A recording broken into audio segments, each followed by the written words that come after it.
What if the most disciplined Jedi Master became the galaxy's greatest threat? What if Mace Windu's own rigid righteousness led him down the path to darkness? Today, we explore a timeline where the Master of Form 7 doesn't just dance with the dark side. He becomes consumed by it, and the galaxy will never be the same. Our story begins during the Clone Wars, but this time Chancellor Palpatine plays an even more masterful game. While manipulating Anakin Skywalker, he's been carefully studying another target, Mace Windu himself. Palpatine recognizes Windu's greatest strength and his greatest weakness. Mace's unwavering belief in order, his frustration with the Council's indecision, and his growing conviction that he knows what's best for the galaxy. The Chancellor begins planting seeds during their political meetings, praising Mace's decisiveness while questioning whether the galaxy needs stronger leadership. And slowly, Mace begins to believe it. The Jedi Council is too passive. Compromise is weakness. The galaxy needs order above all else, and perhaps he's the only one strong enough to provide it. Meanwhile, Anakin Skywalker is drowning in his visions of Padme's death. Just like in the original timeline, he seeks guidance from Master Yoda, only to receive cryptic non-answers about letting go and accepting loss. But then comes the crucial moment that changes everything. Desperate for real help, Anakin approaches Mace Windu himself. He pleads for guidance about his visions of someone dying, asking if there's any way to save them. Mace's response is ice cold and dismissive. He lectures Anakin about the dangers of attachment and emotional weakness, telling him that a true Jedi accepts loss as part of the natural order.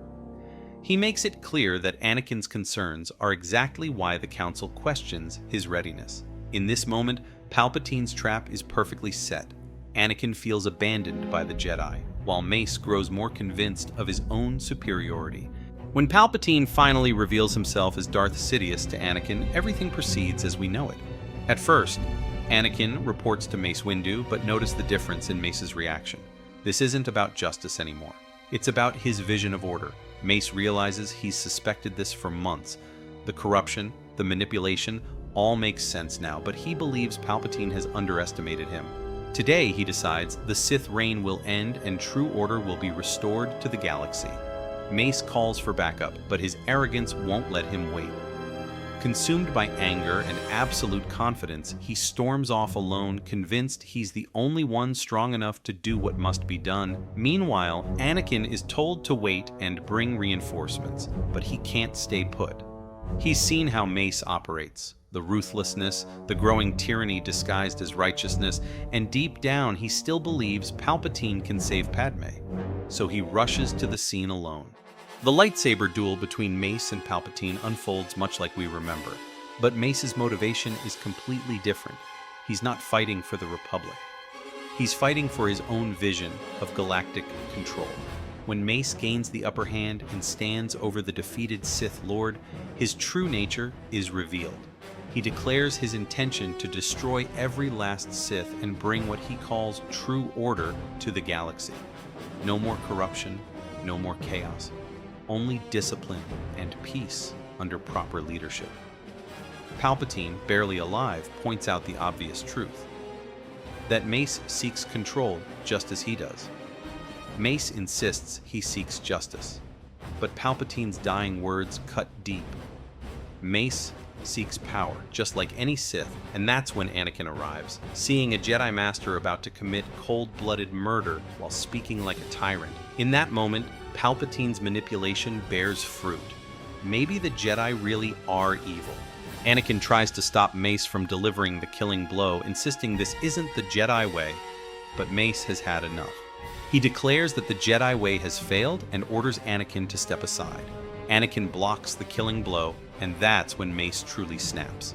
Consumed by dark side rage, he turns his lightsaber on Anakin himself, accusing him of choosing evil over justice and order.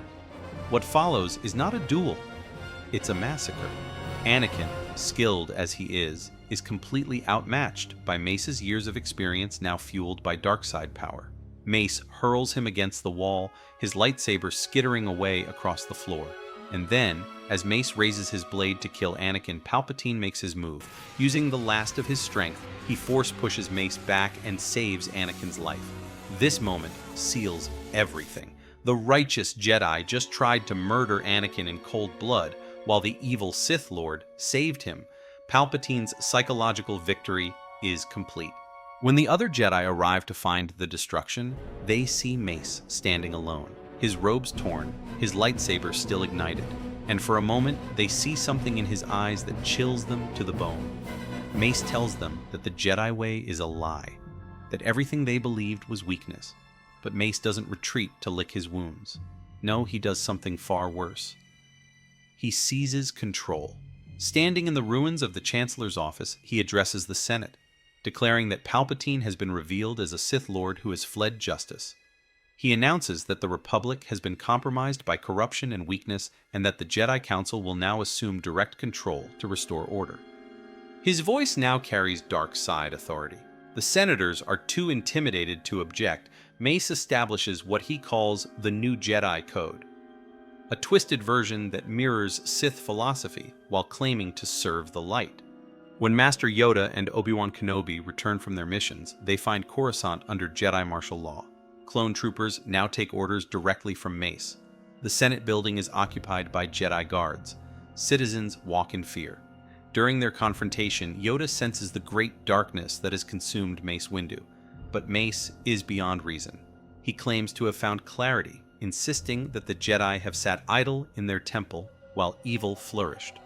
When Obi-Wan argues that this isn't the Jedi way, and that they serve the Republic rather than rule it, Mace dismisses him coldly. He declares the Republic dead, corrupted beyond saving, claiming that the Jedi are all that stands between order and chaos. Yoda and Obi-Wan face an impossible choice. They could potentially stop Mace, but it would mean civil war among the Jedi.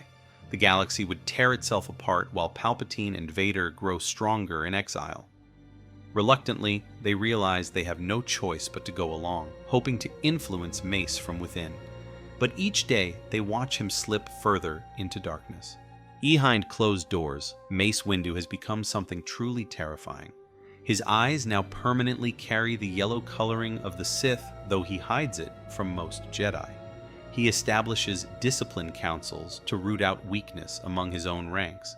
Any Jedi questioning his methods is sent for meditation and correction. He doesn't kill them. Something far worse, he breaks them psychologically, showing them how their compassion and mercy failed the galaxy.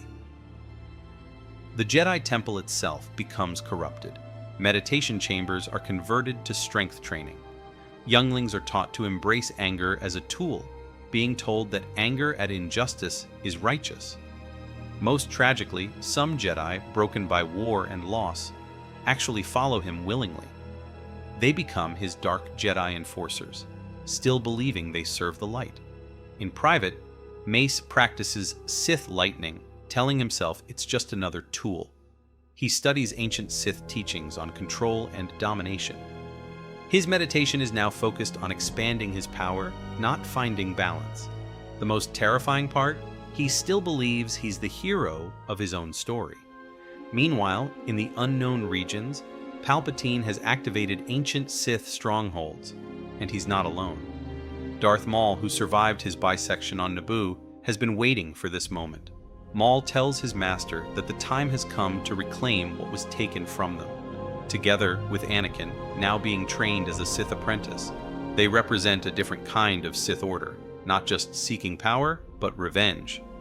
Palpatine begins corrupting Anakin's compassion, telling him that his love for Padme is strength, not weakness.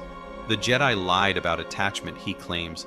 They fear love because it makes you powerful. Maul teaches him to channel rage, encouraging him to use his anger at Windu's betrayal as fuel. Their plan is brilliantly twisted. First, recruit disillusioned clones and systems oppressed by Jedi rule. Second, expose the Jedi's hypocrisy to the galaxy. Third, return to Coruscant and liberate the Republic. The ultimate irony. The Sith will position themselves as freedom fighters against Jedi tyranny. But perhaps the greatest tragedy belongs to Padme Amidala. Alone in her Coruscant apartment, she stares at the city skyline as Jedi starfighters patrol overhead like vultures. She holds Anakin's Jedi communicator, the last connection to the man she loved. She wonders how it all went so wrong when the Jedi were supposed to protect them. Her hand instinctively moves to her stomach. She's carrying twins, Luke and Leia, but now their father is training to become a Sith Lord while their protectors have become tyrants. She watches news reports of Mace Windu's emergency powers and feels a chill. The man who once seemed so noble now sounds like every dictator in galactic history. The institutions she believed in have all been corrupted. The republic she served has died, replaced by competing tyrannies. She looks up at the stars, wondering if there's any hope left in the galaxy. And so our timeline splits into three devastating factions. First, Mace Windu's Jedi Empire. Authoritarian peace, enforced through power and fear, led by a man who believes his tyranny is righteousness. Second, Palpatine's Sith liberation, positioned as freedom fighters against Jedi oppression, but ultimately seeking to restore Sith rule under the guise of liberation. And third, the true rebellion, ordinary citizens like Padme, seeking genuine democracy in a galaxy torn between competing tyrannies.